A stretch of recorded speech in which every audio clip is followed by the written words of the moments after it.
Just before we start, this is the setting I'm using for my Yuzu emulator. At the time of recording, this is the latest Prometheus build 554 with the new multi-core CPU emulation. If there are any specific settings you'd like to get a better look at, feel free to pause the video. I'll be demonstrating how the game runs in Vulkan, then I'll do the same for OpenGL later in the video. My PC specification will be in the description below.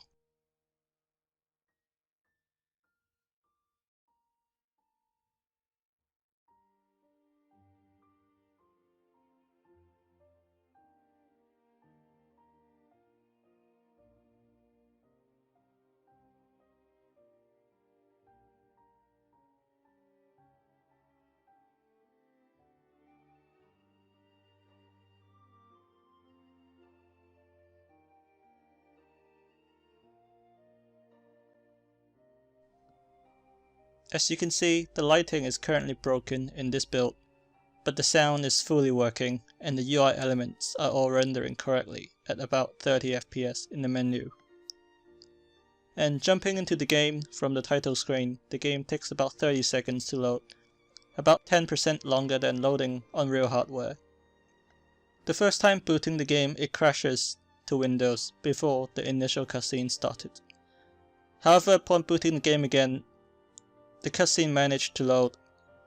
Although it's not rendering correctly, the game is no longer crashing. And if we skip the cutscene and jump into the game itself, you can see the frame rate is about 2 to 3 FPS.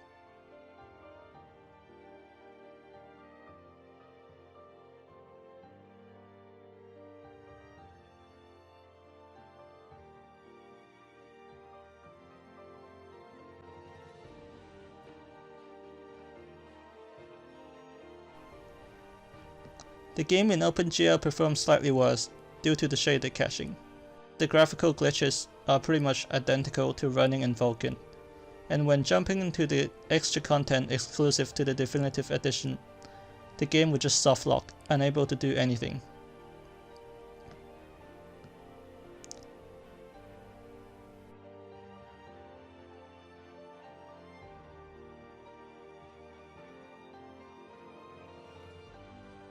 And if you find this video helpful to you, please consider subscribing, as I'll be making more emulation updates for different emulators.